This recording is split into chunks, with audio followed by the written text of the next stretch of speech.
Welcome to social post. నేను Nihal. 60 years age group ఉన్న వాళ్ళు majority of the members retirement అనేది అవుతారు. సో ఆ 60 ఇయర్స్ ఏజ్‌లో అప్పుడు ఫిక్స్డ్ డిపాజిట్ అనేది బెస్టా కాదా? ఫిక్స్డ్ డిపాజిట్ కాకుండా ఇంకా ఇతర ఏదైనా ఆప్షన్స్ ఉన్నాయా? దీని గురించి మాట్లాడడానికి మహా క్యాపిటల్ ఫౌండర్ విజయ్ కర్ణం గారు ఉన్నారు. సార్‌తో మనం మాట్లాడదాం. Hello sir, welcome to social post. Hello అండి. Thank you. సార్, ఇప్పుడు 60 ఏజ్ గ్రూప్ వాళ్ళు వాళ్ళకి ఫిక్స్డ్ డిపాజిట్ మంచిదంటారా? లేకపోతే ఫిక్స్డ్ డిపాజిట్ కాకుండా మార్కెట్‌లో ఇతర ఏదైనా ఆప్షన్స్ ఉన్నాయా? ఓకే. చాలామంది చేస్తున్న మెయిన్ మిస్టేక్ ఏందంటే, లాంగ్ టర్మ్ అంటే ఎప్పటినుంచి లాస్ట్ 20 ఇయర్స్, 30 ఇయర్స్ నుంచి ఎఫ్‌డి చేసుకుంటేనే వాళ్ళు సేవింగ్స్ అన్ని చేసుకున్నారు. సో, అదే ఎఫ్‌డితోని చేసుకుంటున్న ఇన్వెస్ట్‌మెంట్‌ని నెక్స్ట్ 60 ఇయర్స్ తర్వాత కూడా కంటిన్యూ చేస్తున్నారు. అది బిగ్గెస్ట్ మిస్టేక్. ఫిక్స్డ్ డిపాజిట్ చేయడం will be the biggest mistake in okay. Post retirement life. ఎందుకంటే ఒక చిన్న ఎగ్జాంపుల్ చెప్తాను. చాలామంది ఏమనుకుంటారు 60 తర్వాత 70, 75 వరకు మాక్సిమం ఒక ఐడియా ఉంటది. కానీ మన లైఫ్ ఎక్స్‌పెక్టెన్సీ ఇప్పుడు ఉన్న డేటా ప్రకారం చూసుకుంటే, ఇప్పుడు ఎవరైతే 50 ఇయర్స్ కానీ, 40 ఇయర్స్ గాని ఉన్నారో వాళ్ళు 90 ఇయర్స్ వరకు కూడా బతికే అవకాశం ఉంది. Because of the modern medicine గానీ, కొత్త కొత్త మనం లైఫ్ స్టైల్ చేంజెస్ వల్ల గానీ. సో, 90 ఇయర్స్ పెరుగుతున్నాము అంటే 60 ఇయర్స్ తర్వాత 30 ఇయర్స్ వరకు మనకి ఇన్‌కమ్ కావాలి.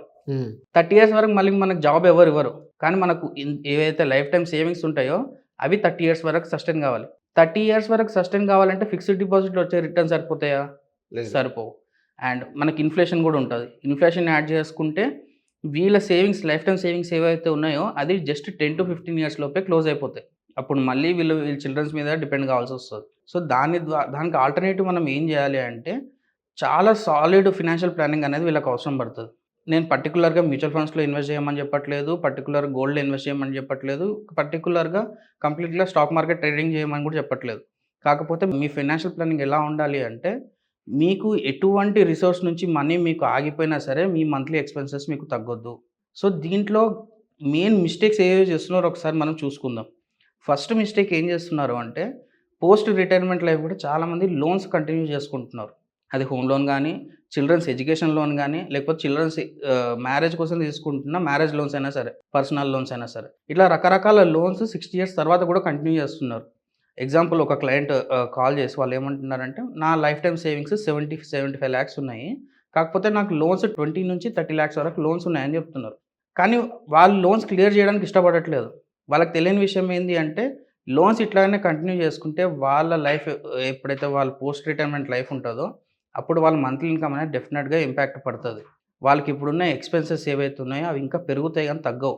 అందుకే మనం ఏం చేసుకోవాలంటే ఫస్ట్ లోన్స్ అన్ని క్లియర్ చేసుకోవాలి. ఎంత ఎక్కువ ఇంట్రెస్ట్ రేట్ ఉన్న లోన్స్ అయితే అంత తొందరగా అవి క్లియర్ చేసుకోవాలనమాట. దాని ద్వారా ఏమవుతదంటే వీళ్ళ మంత్లీ ఇన్‌కమ్ ప్లానింగ్ అనేది ఎప్పుడైనా సరే హ్యాంపర్ కాకుండా ఉంటది. సెకండ్ మోస్ట్ ఇంపార్టెంట్ థింగ్ ఏంది అంటే, ఎవరైతే ఇన్వెస్ట్‌మెంట్ చేయాలనుకుంటున్నారో, వాళ్ళ రిటైర్మెంట్ కార్పస్ ఉందో, దాన్ని ఇన్వెస్ట్‌మెంట్ చేయాలనుకుంటున్నారో, వాళ్ళు కొంతమంది ఎస్ఐపీస్ కూడా చేస్తున్నారు 60 ఇయర్స్ తర్వాత. వాళ్ళకి తెలుసుకోవాల్సిన విషయం ఏందంటే, SIPs are not for 60+ years. Okay. 60+ years SIPs ఎవరి కోసం చేయాలి? వాళ్ళ మనవడి కోసం, మనవరాల కోసం చేయాలి తప్పితే వాళ్ళ కోసం వాళ్ళు చేసుకోవద్దు. కొంతమంది ఇట్లా కూడా అడుగుతారు. నేను ఇప్పుడు 60 ఇయర్స్ ఉన్నాను. నాకు మంత్లీ ఒక 1 లాక్ ఇప్పుడు వస్తుంది రెంటల్ ఇన్‌కమ్. 5 ఇయర్స్ తర్వాత నాకు దాని నుంచి మళ్ళీ ఎస్‌డబ్ల్యూపీ చేసుకుంటాను నేను. సో, నాకు ఈ 5 ఇయర్స్ ఎస్ఐపీ ప్లాన్ చెప్పండి అనేసి అంటున్నారు. 60+ ఇయర్స్ ఉన్నోళ్ళకి ఎస్ఐపీ అసలు వర్కౌట్ కాదు. ఓకే. ఎందుకంటే 60+ ఇయర్స్ వచ్చిన తర్వాత వాళ్ళ ఫోకస్ ఎట్లా ఉండాలి అంటే, ఉన్న కార్పస్‌ని ప్రొటెక్ట్ చేసుకొని, ఆ అమౌంట్ నుంచి వీళ్ళకి మంత్లీ ఇన్‌కమ్ అనేది ఎప్పుడు జనరేట్ అయితూ ఉండాలి. అండ్ ఎప్పటికప్పుడు లిక్విడిటీ ఎక్కువ ఉండాలి వీళ్ళకి. అంటే a emergency at any given point of time a emergency వచ్చినా సరే ఒక 5 లాక్స్, ఒక 10 లాక్స్ ఇమ్మీడియేట్‌గా విత్‌డ్రాల్ చేసేటట్టు ఉండాలి. అంతేగాని వీళ్ళు ఎస్ఐపీస్ చేసుకుంటూ వెళ్తాము, మేము కాంపౌండింగ్ చేస్తాము అంటే, ఆ కాంపౌండింగ్ ఈల్డ్ వచ్చేంత వరకు వీళ్ళ లైఫ్ స్టైల్ అనేది డెఫినిట్‌గా చితికిపోతది మనకంటే. ఇప్పుడు వీళ్ళకి 70 ఇయర్స్ తర్వాత పర్ మంత్ 1 లాక్ రావచ్చు. కానీ 60-70 ఇయర్స్ వరకు వీళ్ళు మంచిగా సస్టైన్ కావాలి గదా! హెల్తీ అవును. లైఫ్ స్టైల్ ఉండాలి గదా వీళ్ళకి. 70 ఇయర్స్ వరకు వీళ్ళు వెయిట్ చేసుకుంటూ కూర్చోలేరు గదా! అందుకే ఎస్ఐపీస్ వీళ్ళకి వర్కౌట్ కావు. వీళ్ళకి వర్కౌట్ అయ్యేది లంప్ సమ్స్ మాత్రమే. ఒకవేళ ఎస్ఐపీస్ చేస్తే డెఫినిట్‌గా వాళ్ళు 5 ఇయర్స్, 10 ఇయర్స్ తర్వాత దాని నుంచి రిటర్న్స్ ఎక్స్‌పెక్ట్ జేయాలి. అండ్ అది గూడా వీళ్ళ కోసం గాదు. వీళ్ళ నెక్స్ట్ జనరేషన్స్ కోసం చేసుకుంటే ఓకే. కొడుకులు, మనవరాల ఆ! కోసం. అది ఎప్పుడు జేయాలి? ఎస్ఐపీస్ గూడా ఎప్పుడు జేయాలి? వీళ్ళ మంత్లీ ఇన్‌కమ్‌కి ఎటువంటి డోకా లేదు. అంటే నా మంత్లీ ఎక్స్‌పెన్సెస్ ఒక 1 లాక్ ఉంది. లేకపోతే 2 లాక్స్ ఉంది. నాకు, నా స్పౌస్‌కి ఇద్దరికి కలిపి 2 లాక్స్ ఉంది. దీనికంటే అడిషనల్ అమౌంట్ వస్తుంది నాకు. ఆ అమౌంట్ నేను ఏం చేయాలో తెలియదు అనుకున్నప్పుడు ఎస్ఐపీ చేయాలి. అంతేగాని మన మంత్లీ ఎక్స్‌పెన్స్‌ని తగ్గించుకొని ఎస్ఐపీస్ చేయమని ఎవరు చెప్పరు. చేయొద్దు కూడా అట్లా. చాలామంది ఏం చేస్తారంటే ఫిక్స్డ్ డిపాజిట్లు చేస్తారు.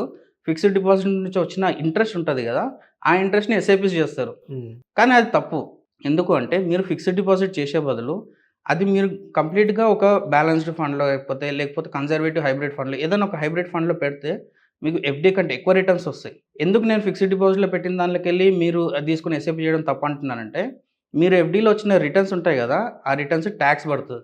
ఓకే. దాంతోని మీరు ఎస్ఐపి చేసుకొని ఎప్పుడు కాంపౌండింగ్ చేస్తారో, అది ఎప్పుడు నెక్స్ట్ జనరేషన్స్‌కి పాస్ ఆన్ చేస్తారు. అదే మీరు హైబ్రిడ్ ఫండ్‌లో పెట్టారనుకోండి, మీరు ఉన్నప్పుడే ఎక్కువ వెల్త్ జనరేట్ చేసుకొని మీ నెక్స్ట్ జనరేషన్‌కి ఇచ్చే ఛాన్సెస్ ఉంటాయన్నమాట. అది most important thing. And third thing ఏంది అంటే, చాలామంది ఎల్ఐసి పాలిసీలు, యూలిప్ పాలిసీస్, ఎండోమెంట్ పాలిసీస్ ఇట్లా రకరకాలుగా గ్యారంటీడ్ ప్లాన్స్ ఉంటాయి. అవి 60 ఇయర్స్‌లో స్టార్ట్ చేస్తారు. ఓకే. అసలు వాళ్ళకది సూట్ అయ్యే ప్లానే గాదు. అంటే మన బాబాయ్ చెప్పాడు, మన మామయ్య చెప్పాడు, మన నైబర్‌హుడ్‌లో ఉన్న రిలేటివ్స్ చెప్పారు అని చెప్పి ఎల్ఐసి పాలిసీస్‌లు కొంటున్నారు. 60 ఇయర్స్ ఉన్న వాళ్ళు గూడా. 50 ఇయర్స్ నుంచి 60 ఇయర్స్ ఉన్న వాళ్ళకి అసలు ఎల్ఐసి పాలిసీ సూట్ కావు వాళ్ళకి. వాళ్ళకెందుకు సూట్ కావాలంటే దాని పర్సెంటేజ్ ఆఫ్ రిటర్న్స్ చాలా తక్కువ. అట్ ద సేమ్ టైమ్ వీళ్ళు దాన్ని ఈల్డ్ తీసుకునే లోపు వీళ్ళకి ఆ ఫినాన్షియల్ బ్యాకప్ ప్లాన్ కరెక్ట్‌గా ఉండాలి. లేదు అంటే వాళ్ళకొచ్చిన అమౌంట్ అసలు సరిపోదు వాళ్ళకి. ఓకే. చాలామంది రిటైర్మెంట్ ప్లానింగ్ కోసము ఎల్ఐసిలో మనీ బ్యాక్ పాలిసీలు గానీ, ఫిక్స్డ్ డిపాజిట్‌ల టైప్ గూడా ఉంటాయి దాంట్లో. కాకపోతే అది 10 ఇయర్స్, 15 ఇయర్స్, 20 ఇయర్స్ తర్వాత వచ్చే రిటర్న్స్. అవి వీళ్ళకి సరిపోవన్నమాట. అందుకే వీళ్ళకి డెఫినిట్‌గా ఏదైతే కార్పస్ మిగిలుందో అది 5,00,000 కానీ, 10,00,000 కానీ, 20,00,000 కానీ దాన్ని ప్రాపర్‌గా ప్లాన్ చేసుకుంటే డెఫినిట్‌గా మీకు మ్యూచువల్ ఫండ్స్ యూజ్ చేసుకొని ది బెస్ట్ రిటర్న్స్ అనేవి రావడం జరుగుతుంటది. Irrespective of other products, irrespective of markets. And fourth most important point ఏంది అంటే, ఎవరైతే ఎడ్యుకేటెడ్ ఉన్నారు అంటే మనకు ఆల్రెడీ హైదరాబాద్‌లో ఉండడం గానీ, ఆల్రెడీ ఈక్విటీ మార్కెట్స్ గురించి ఎక్స్‌పోజ్ ఉన్నవాళ్ళు 60 ఇయర్స్ అబోవ్ ఉన్నవాళ్ళు 100% ఈక్విటీ అలొకేషన్ తీసుకుంటున్నారు. అంటే ఒక 1,00,00,000, 2,00,00,000 ఉంటుంది వాళ్ళ దగ్గర. లంసమ్. ఆ! ఆ 1,00,00,000, 2,00,00,000 డైరెక్ట్ ఈక్విటీ ఫండ్‌లో పెట్టేస్తున్నారు. అది చాలా పెద్ద మిస్టేక్ అవుతది. ఎందుకు అంటే ఒక 3 ఇయర్స్, ఒక 4 ఇయర్స్ తర్వాత ఒక్కసారి సైకిల్స్ అనేవి చేంజ్ అవుతాయి మనకి ఈక్విటీ మార్కెట్స్‌లో. ఇప్పుడు లాస్ట్ 2025 ఇయర్‌లో గూడా మనకి ఎక్కువ గ్రోత్ అనేది చూడలేకపోయాం. అవును. సో, అట్లాంటి సిట్యుయేషన్‌లో వీరు ఎప్పుడైతే లంప్ సమ్ కంప్లీట్ కార్పస్ తీసుకెళ్ళి ఈక్విటీ ఫండ్స్‌లో పెట్టారనుకోండి, అది రికవర్ చేయడానికి 3-4 ఇయర్స్ టైం పడతది. అట్ ద సేమ్ టైమ్ ఈ 3-4 ఇయర్స్ వాళ్ళు డెఫినిట్‌గా స్ట్రగుల్ పడాల్సిన అవసరం పడతది. ఎస్‌డబ్ల్యూపీ అనేది డెఫినిట్‌గా హ్యాంపర్ అవుతది. సో, వాళ్ళు ఎట్లాంటి అప్రోచ్ తీసుకోవాలి అంటే, వాళ్ళ కార్పస్ ఏదైతే ఉందో దాంట్లో వాళ్ళకి నెక్స్ట్ 2-5 ఇయర్స్ వరకు అంటే based on their risk appetite వారెంత రిస్క్ తీసుకోగలుగుతారనేది. 2-5 ఇయర్స్ వరకు వాళ్ళకి కావాల్సిన కార్పస్ మొత్తం తీసుకెళ్ళి ఒక డెట్ ఫండ్‌లో పెట్టుకోవడం. లేకపోతే ఫిక్స్డ్ డిపాజిట్‌లో పెట్టుకున్నా పర్లేదు. కానీ బ్యాలెన్స్‌డ్ అమౌంట్‌ని ఎంత ప్రాపర్‌గా ప్లాన్ చేసుకుంటున్నారనే దాన్ని బట్టి నెక్స్ట్ 30 ఇయర్స్ వాళ్ళ ఇన్‌కమ్ అనేది డిపెండ్ అయ్యి ఉంటది. ఒక ఎస్ఐపి ఫండ్ వల్ల, ఒక ఎస్‌డబ్ల్యూపీ ఫండ్ వల్లనో, లేకపోతే ఒక ఈక్విటీ ఫండ్ వల్లనో ఇది సాధ్యం కాదండి ఎప్పుడైనా సరే రిటైర్మెంట్ ప్లానింగ్ అనేది. హ్మ్. Bunch of equity funds, bunch of conservative hybrid funds, bunch of debt funds వల్లనే మనకు కన్సిస్టెంట్‌గా 10-12% లేకపోతే 12-15% రిటర్న్స్ అని రావడం అనేది జరుగుతది. సార్ కానీ ఫిక్స్డ్ డిపాజిట్‌లో కొంచెం రిస్క్ అనేది 0% రిస్క్ ఉండేది. కానీ ఇందులో ఎస్‌డబ్ల్యూపీలో ఎస్‌డబ్ల్యూపీ అనేది అంత చిన్న విషయం అయితే కాదు. అవును. చాలా జాగ్రత్తగా చూసుకోవాలి. అవును. సో 60 ఇయర్స్ తర్వాత కూడా వాళ్ళు ఆ రిస్క్ తీసుకోవడం అనేది కరెక్టేనంటారా? ఇప్పుడు నేను అందుకే ఫస్ట్ మీకు ఏం చెప్పాను అంటే, మీరు విత్‌డ్రాల్ చేసేది డెట్ ఫండ్‌లకెళ్ళి విత్‌డ్రాల్ చేస్తారు. ఈక్విటీ ఫండ్‌లకెళ్ళి విత్‌డ్రాల్ చేయరు. ఫర్ సపోజ్ మీకు ఎమర్జెన్సీ ఫండ్ ఎటువంటి ఎమర్జెన్సీ ఫండ్ లేదు అనుకుంటే, 5,00,000 మీరు ఫిక్స్డ్ డిపాజిట్ చేసుకోండి. లేకపోతే డెట్ ఫండ్స్‌లో పెట్టేసుకోండి. అంటే at any given point of time మీకు 5,00,000 మీకు విత్‌డ్రాల్ రెడీగా ఉంటది. అది కాకుండా మిగతా నెక్స్ట్ 2 ఇయర్స్‌కి మీకు కావాల్సిన విత్‌డ్రాల్ మంత్లీ ఇన్‌కమ్ రిక్వైర్మెంట్ ఉంటది గదా! అది డెట్ ఫండ్స్‌లో పెట్టుకోవాలి. బ్యాలెన్స్ అమౌంట్ ఏదైతే ఉంటదో అది ఈక్విటీ ఫండ్‌లో పెట్టమంటున్నాను. ఓకే. అంటే ఒకవేళ మనం అసలు రిస్క్ తీసుకోదలుచుకోలేదు అంటే నెక్స్ట్ 5 ఇయర్స్ వరకు కూడా మీరు మంత్లీ ఇన్‌కమ్‌కి కావాల్సిన అమౌంట్‌ని డెట్ ఫండ్‌లో పెట్టుకోండి. కానీ బ్యాలెన్స్ 50% ఉంటది గదా! అది ఈక్విటీ ఫండ్‌లో పెట్టుకోవాల్సిందే. ఎందుకు అంటే ఇట్లా చేయడం వల్ల ఏమవుతదంటే మీకు ఫిక్స్డ్ డిపాజిట్ కంటే ఎక్కువ రిటర్న్స్ వస్తది. తక్కువ రిస్క్ ఉంటదనమాట దీంట్లో.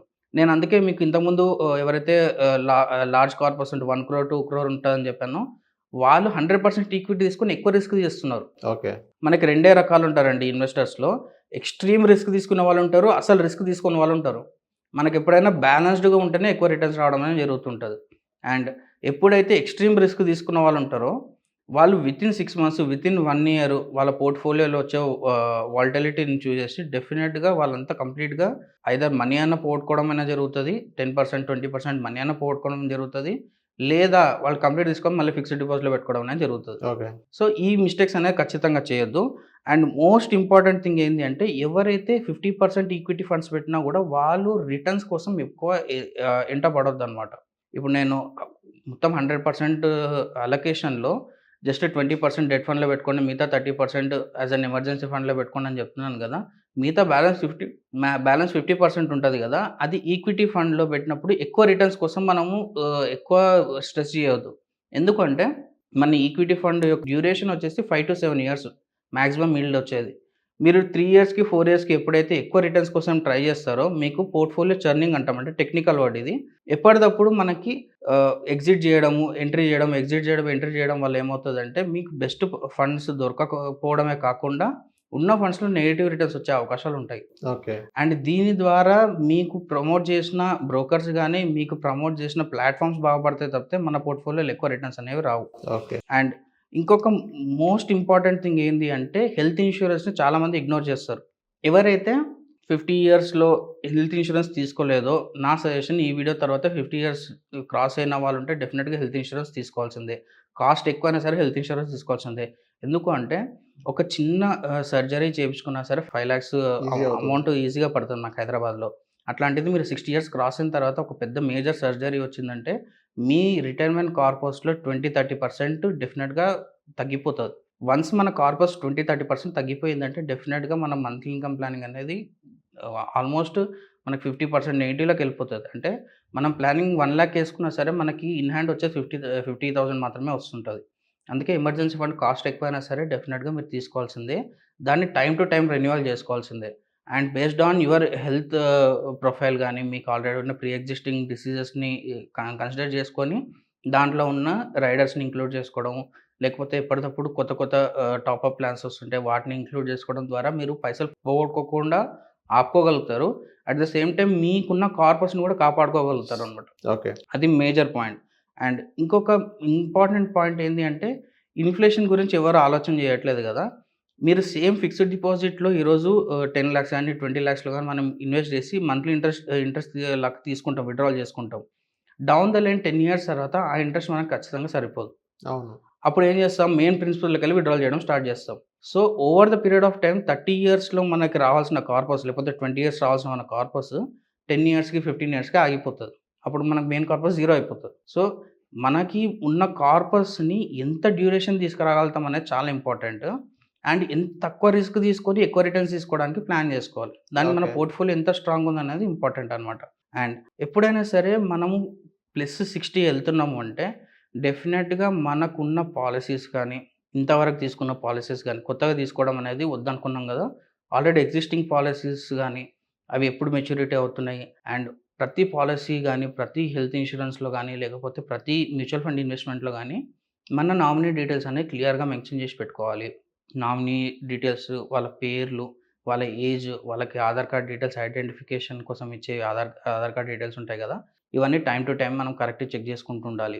ఏ ఒక్క లెటర్ చేంజ్ అయినా సరే, మన పేరులో నామినీ డీటెయిల్స్‌లో పేరులో ఏ ఒక్క లెటర్ చేంజ్ అయినా సరే లీగల్‌గా చాలా ఇబ్బందులొస్తాయి వాళ్ళకి. ఓకే. సో, అందుకే మనకి ఎప్పటికప్పుడు కరెక్ట్ ఉందా లేదా చూసుకోవాలి. అట్ ద సేమ్ టైమ్ ఈ ఇన్వెస్ట్‌మెంట్స్‌కి related folio account printouts and policy printouts మన హెల్త్ ఇన్స్యూరెన్స్ పాలిసీ గానీ, life insurance term insurance policy గానీ, ఇవన్నీ ప్రింటౌట్స్ తీసుకొని ఒక ఫైల్ మెయింటైన్ చేయడం will be the mandatory thing. Okay. Non negotiable thing. ఎందుకంటే ఒక ఇన్వెస్ట్‌మెంట్ చేసిన ఫైల్, ఒక పేపర్ మీకు మిస్ అయినా సరే, అది కొన్ని లక్షలలో మీకు చేసిన మిస్టేక్ అవుతది. ఎందుకంటే మనం ఇంట్లో వాళ్ళకి చెప్పలేదనుకోండి, వాళ్ళు ఆ ఇన్వెస్ట్‌మెంట్స్ గురించి వాళ్ళు తీసుకోరు. దాని డీటెయిల్స్ తీసుకోరు. అది అట్లానే ఉండిపోతది. మనం ఇంతకుముందు వీడియోస్‌లో ఒకసారి చూసాం గదా! అన్‌క్లెయిమ్డ్ డిపాజిట్స్ 30,000 క్రోర్స్ ఉన్నాయి ఇండియాలో. 30,000 క్రోర్స్. 30,000 క్రోర్స్ ఉన్నాయి. ఇంకా ఎక్కువనే ఉంటది. అంటే క్యుములేటివ్‌గా ఇన్స్యూరెన్స్ అమౌంట్, ఫిక్స్డ్ డిపాజిట్‌లు అవన్నీ చూసుకుంటే ఇంకా ఎక్కువనే ఉంటది. గవర్నమెంట్ దీని గురించి కొత్తగా స్పెషల్ డ్రైవ్స్ కూడా రన్ చేస్తుంది. యాక్చువల్‌గా ఎవరైతే అన్‌క్లెయిమ్డ్ డిపాజిట్స్ ఉన్నాయో వాళ్ళు కరెక్ట్‌గా ఐడెంటిఫికేషన్ గాని, కరెక్ట్ వెరిఫైడ్ సోర్సెస్‌తోనే వస్తే డెఫినిట్‌గా వాళ్ళకి అమౌంట్ రిటర్న్ ఇయ్యడానికి కూడా ప్లాన్ చేస్తుంది.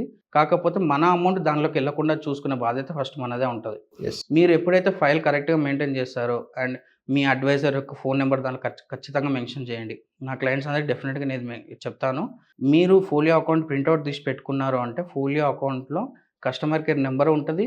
At the same time hand రిటెన్‌గా నా నంబర్ కూడా రాసి పెట్టండి. Okay. In case customer care వాళ్ళు రెస్పాండ్ కాకపోతే నేనుంటాను. లేకపోతే నేను రెస్పాండ్ కాకపోతే కస్టమర్ కేర్ వాళ్ళు ఉంటారు. ఎవరో ఒకరు మీకైతే ఉంటారు. మీ నెక్స్ట్ జనరేషన్, మీ నెక్స్ట్ పిల్లలకు గాని వాళ్ళ అమౌంట్ విత్‌డ్రావల్ తీసుకోవడానికి చాలా ఈజీగా ప్రాసెస్ అయిపోతది. ఓకే. అండ్ ఎప్పుడైనా సరే ఇంకొక మేజర్ ఇంపార్టెంట్ పాయింట్ ఏంది అంటే, ఒక్క ప్రొడక్ట్‌తోని మనకెప్పుడు రిటర్న్స్ రావు.